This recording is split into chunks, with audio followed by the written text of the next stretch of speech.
Combine गट ब आणि गट क यामध्ये अर्थशास्त्र या विषयामध्ये कमी वेळेमध्ये जास्तीत जास्त मार्क्स देणारे कोणते टॉपिक्स आहेत आणि PYQचं ॲनालिसिसचं महत्त्व काय आहे, तर हे आपण या व्हिडिओमध्ये जाणून घेणार आहोत. नमस्कार, मी PSI गजानन वानकडे. तर चला आपण कोणते टॉपिक्स महत्त्वाचे आहेत जे की प्रायोरिटीने विचारले जातात तर त्याकडे आपण जाणार आहे. तर इकॉनॉमिक्स हा विषय आहे 15 मार्क्सला विचारला जाणारा. नंतर या विषयामध्ये थेअरी हे पुरेशी नसते तर कन्सेप्च्युअल अंडरस्टँडिंग महत्त्वाची असते. तर चला आपण कोणते टॉपिक्स महत्त्वाचे त्याकडे जाऊ. तर हाय प्रायोरिटी टॉपिक्स आहेत. तर पहिला टॉपिक्स आहे अर्थसंकल्प, बजेट. तर बजेटच्या ज्या संकल्पना आहेत तर त्या बजेटच्या संकल्पना आपल्याला जाणून घ्यायच्या असतात. त्यानंतर जेंडर बजेटिंगवरती भरपूर प्रश्न येत राहतात. आता या अर्थसंकल्पीय संकल्पनामध्ये काय काय येते, तर यामध्ये प्राथमिक तूट काय असते, राजकोषीय तूट काय असते, तर हे अशा प्रकारच्या संकल्पना आपल्याला समजून घ्यायच्या आहे. त्याच्यानंतर येते फिस्कल पॉलिसी. फिस्कल पॉलिसीमध्ये कोणते कोणते साधने असतात. आता त्याचे साधने जे आहेत ते क्वांटिटेटिव्ह साधनं आणि क्वालिटेटिव्ह साधनं, तर ह्या कोणते कोणते आहेत ते आपल्याला जाणून घ्यायचे आहे. त्यानंतर त्याचे परिणाम काय होतात आणि त्याच्यावरती उपाय काय होतात. म्हणजे जेव्हा चलनवाढ होते तेव्हा आपण दोन पॉलिसी आणत असतो, तर एक फिस्कल पॉलिसी आणि दुसरी मॉनिटरी पॉलिसी. त्याच्यानंतर जे मॉनिटरी पॉलिसी आहे तर त्याचेसुद्धा साधने कोणते आहेत, परिणाम काय आहेत आणि त्याचे उपाय काय आहेत हे आपल्याला जाणून घ्यायचं आहे. त्याच्यानंतर येते राष्ट्रीय उत्पन्न. तर राष्ट्रीय उत्पन्नामध्ये त्याच्या संकल्पना, नंतर राष्ट्रीय उत्पन्नाशी संबंधित जो इतिहास असेल ते, आणि त्याच्यानंतर त्याच्या मोजण्याच्या ज्या पद्धती आहेत ते, तर हे राष्ट्रीय उत्पन्नामध्ये महत्त्वाचं आहे. त्याच्यानंतर येते दारिद्र्य आणि बेरोजगारी.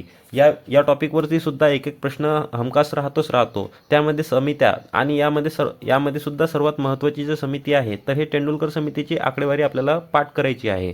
त्यानंतर जे बेरोजगारी आहे त्याचे प्रकार आणि त्याच्या संकल्पना काय आहेत तर ते आपल्याला सुद्धा जाणून घ्यायचं आहे. नंतर येते लोकसंख्या. या विषयावर सुद्धा दरवर्षी एखाद प्रश्न राहतो. आता लोकसंख्यामध्ये लोकसंख्या करायचंच आहे. नंतर हा लोकसंख्या तुम्हाला जिओग्राफीमध्ये सुद्धा कामात येते. त्याच्यानंतर एक डेमोग्राफिक डिव्हिडंड म्हणून सुद्धा एक कन्सेप्ट आहे, ते सुद्धा आपल्याला पाहिजेत. त्याच्यानंतर तो एक थेअरीसुद्धा आहे त्याच्यामध्ये, ते सुद्धा आपल्याला पाहिजेत. त्याच्यानंतर येते शेती, उद्योग आणि परकीय व्यापार. हे जे 3 टॉपिक आहे याच्यावरती रँडमली म्हणजे 3 पैकी एखाद्या याच्यावरतीच तरी एखादा प्रश्न राहतो. त्याच्यानंतर येते महत्त्वाच्या समित्या. आता त्या समित्यांचं वर्ष, नंतर ते समिती कशासाठी होती, म्हणजे त्याचं कार्य काय होतं, हे सुद्धा आपल्याला जाणून घ्यायचं आहे. तर अशा प्रकारे जे इकॉनॉमिक्सचे काही टॉपिक्स आहेत तर हे जास्त मार्क्स देऊन जाणारे टॉपिक आहे आणि हे वारंवार विचारले जातात. आता याचा अर्थ असा नाही होत की याच्या व्यतिरिक्त काही विचारलं जात नाही, याच्या व्यतिरिक्त सुद्धा विचारलं जाते, पण प्रामुख्यानं तुम्ही प्रायोरिटीनं हे टॉपिक्स केले पाहिजेत.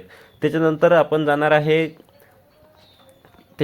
जाणार आहे की या विषयामध्ये जे PYQ ॲनालिसिस आहे तर त्या PYQ ॲनालिसिसचं काय महत्त्व आहे तर हे जाणून घेण्यासाठी जाणार आहे. आता तुम्ही बघू शकता हा जो प्रश्न आहे तर बघा प्रश्न काय म्हणतो, भारतीय संविधानातील अनुच्छेद कोणत्या अनुच्छेदामध्ये केंद्रीय अर्थसंकल्पाची परिभाषा केलेली आहे. तर कोणत्या याच्यात केलेली आहे, तर अनुच्छेद 112 मध्ये भारतीय अर्थसंकल्पाची परिभाषा केलेली आहे. हा प्रश्न आलेला आहे कंबाईन ग्रुप बी प्रिलिमच्या 2024ला. आता लगेच तुम्ही जर बघितलं तर कंबाईन ग्रुप बी 25ला प्रश्न काय आहे, तेच आहे कलम आणि तरतुदी. आता आपण 112 तर केलेली आहे, म्हणजे आलेली आहे, तो आपला डाटा झालेला आहे. मग आता 112 म्हणजे काय आहे, तर 112 म्हणजेच आपलं काय होते, तर अर्थसंकल्प. म्हणजेच त्याला आपण कॉन्स्टिट्यूशनच्या भाषेमध्ये काय म्हणतो, तर त्याला आपण वार्षिक वित्तीय माहिती किंवा विवरण असं म्हणतो. तर तुम्ही जर एला जर 1 जर घेतलं तर तुमचे 2 ऑप्शन जागेवर कटतात, म्हणजे हे 1 आणि 4 कटून जाते. तर अशा प्रकारे तुम्हाला PYQचा फायदा ठरतो. त्याच्यानंतर तुम्ही पुढे जर गेले तर तुम्हाला बघा हा प्रश्न बघा, हा ग्रुप बी 2024ला विचारला जाणारा प्रश्न आहे. तर याच्यामध्ये तुम्हाला संकल्पना विचारलेल्या आहेत की अर्थसंकल्पामध्ये कोणत्या कोणत्या संकल्पना असतात ते त्यांनी विचारलेलं आहे.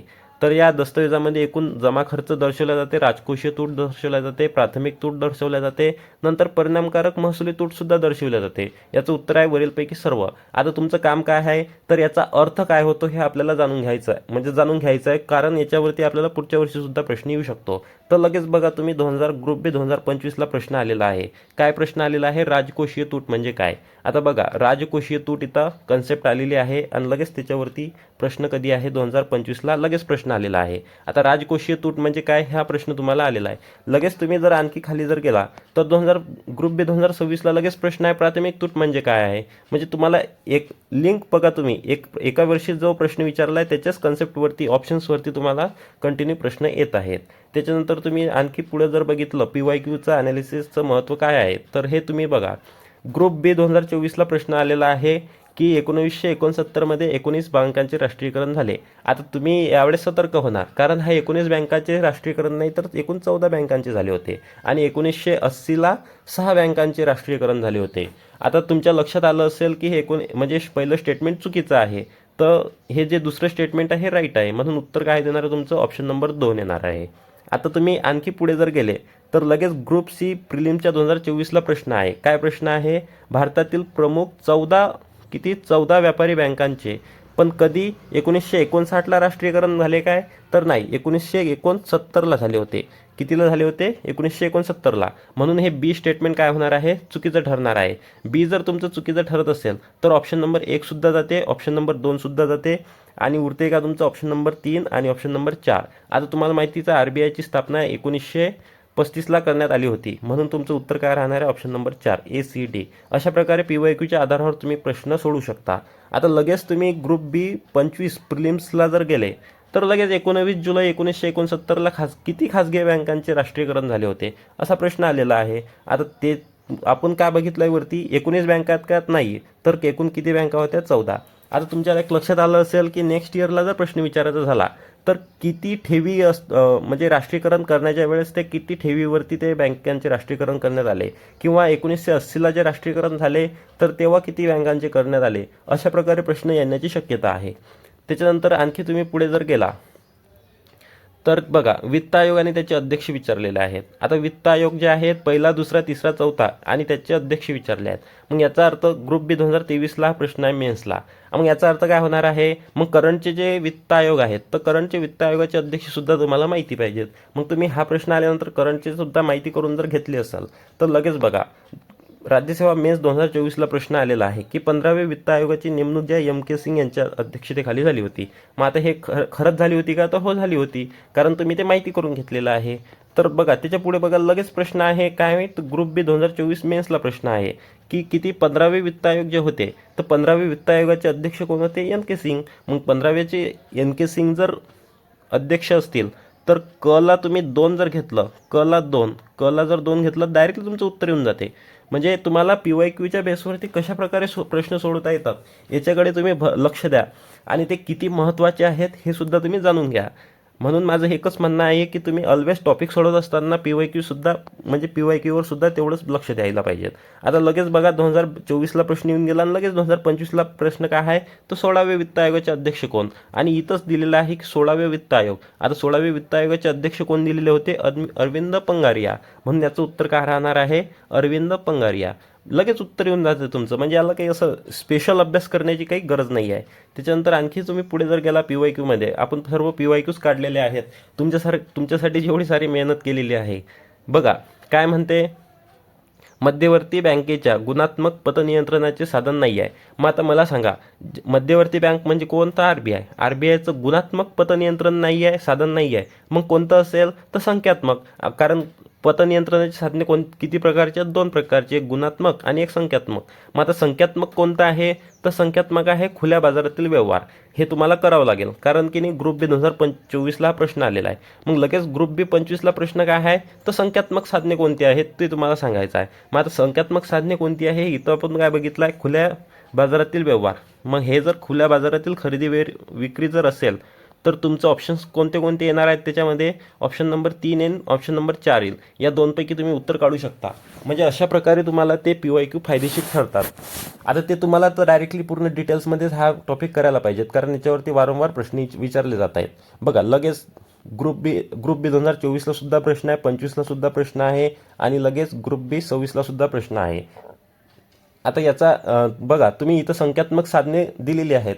मग आता त्या साधनांचा अर्थ काय होतो? नेमके त्याची उद्दिष्ट काय असतात? तर हे सुद्धा तुम्हाला करण्याची अपेक्षा आहे ना, कारण कंटिन्यू प्रश्न येत आहे. मग लगेच 2026ला प्रश्न काय आहे?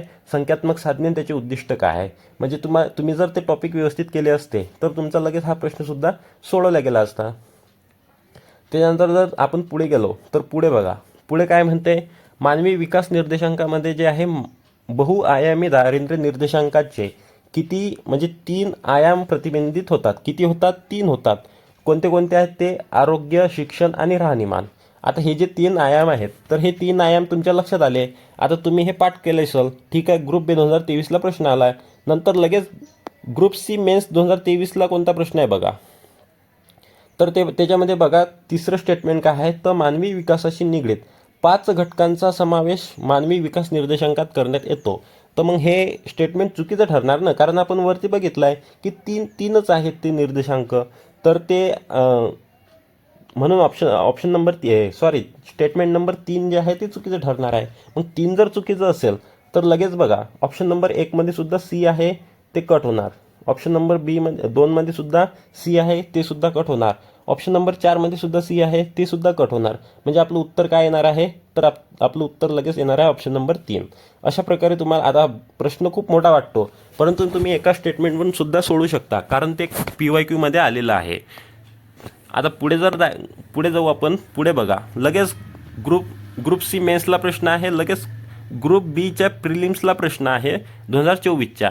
काय म्हणते, मानवी गरिबी निर्देशांकाच्या जागी बहुआयामी दारिद्र्य निर्देशांकाची संकल्पना मांडण्यात आली. आता तुम्हाला एवढ्या वेळा जर बहुआयामी दारिद्र्य निर्देशांकावरती प्रश्न येत असेल तर तुम्हाला त्याचं पूर्ण कुंडली काढण्याची आवश्यकता आहे.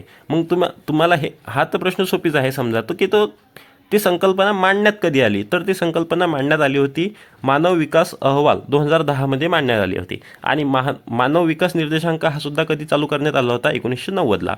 तर अशा प्रकारे जे आहे हे इकॉनॉमिकचे प्रश्न येत राहतात आणि कसे PYQ ते बेसवरतीच नवीन प्रश्न तयार होतात हे तुम्हाला मी यामधून दाखवण्याचा प्रयत्न केला आहे.